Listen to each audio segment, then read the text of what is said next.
Every day we see depressing stories in the media about the state our planet is in, whether it's the climate emergency or the wildlife emergency and the loss of species and habitats around the planet. And of course that affects us here in Cumbria too. And we have to tackle these big global problems locally here in our own patch.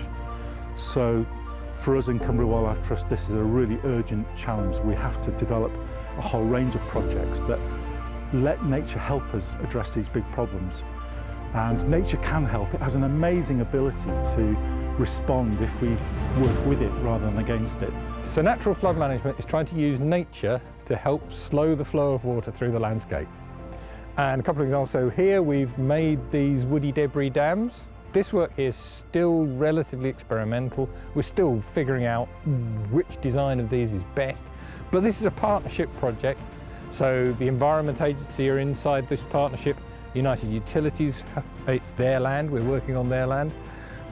Local people are involved, so the Kendal Conservation Volunteers, local flood action groups.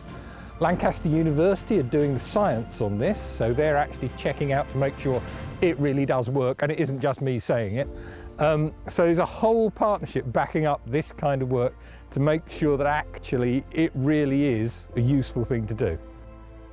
Our peatlands have been forming very slowly over thousands of years, but recent decades, most of them are now releasing carbon quite rapidly. We're getting nearly as much carbon released from damaged peat bogs in the UK as we are from all our air traffic, which is a worrying state of affairs. But there's something we can do about this. We can work with nature, we can try and get the peat-forming plants to grow back on all of these sites and get them to start accumulating carbon rather than releasing it. Our peatland restoration project is working with farmers and other landowners right across the county, specifically to try and get them into schemes to manage the land in a more sustainable way and rectify past problems that have happened that are causing erosion and drainage of peatlands. About 40% of the UK land cover is currently grasslands, but unfortunately most of that is of little value to nature because it's intensively managed and mainly improved pasture. About 100,000 hectares of that grassland cover is what we would call species-rich or flower-rich grassland.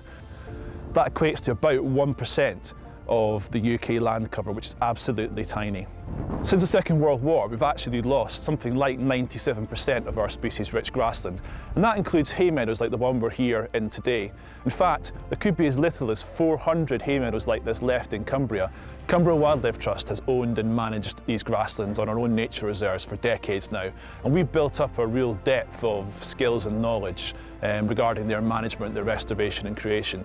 What we've been doing over the last sort of 15 years is we've been developing bespoke projects, working with partners like farmers, smallholders, community groups and other nature conservation organisations to actually go out into the wider landscape on other people's land and restore and create grasslands there as well. Often when we think about tackling climate change, we think about how we can reduce carbon emissions.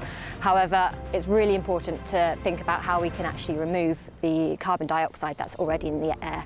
We often think about how carbon can be removed on land through, for instance, trees, but we often forget just how important these coastal and marine ecosystems can be. So blue carbon ecosystems, which are salt marshes, seagrass meadows and subtidal mudflats, are really, really important ecosystems and can be really efficient at removing carbon from the atmosphere. At Cumbria Wildlife Trust, we're doing a lot to try and protect these habitats through campaigning for marine protected areas, seagrass restoration projects and diversification away from bottom trawling in order to not only protect the wildlife in these important ecosystems but also to help their role in climate change mitigation.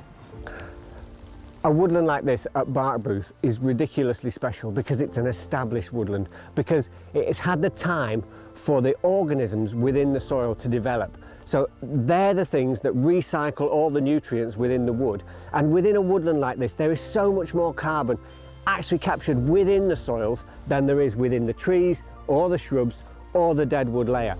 Not only does it do this fantastic capturing of carbon, keeping it in the soil, and taking it out of the atmosphere, but it's also brilliant for its wildlife. What we need to do is we need to preserve our woodlands. We need to keep those woodlands where we've got long established woodlands like this, where we've got that fantastic soil fauna, those soil organisms going. And where we create new woodland, we need to create proper woodland, not just planting conifers, not just for quick wins about carbon sequestration, but we need to have woodland that are going to give multiple benefits into the future, so that biodiversity wins, so that species wins, so that people win. Woodlands are incredibly important to people, and it's with the support of people that allows us to manage our woodlands, to keep safe these woodlands that we have, but also allow us the opportunity to expand that woodland for people, for the wildlife, and for the climate into the future. Cumbria Wildlife Trust is working really hard across Cumbria with all of our partners on a whole range of projects that help put nature back into our landscapes and let nature help us with our big problems for the future.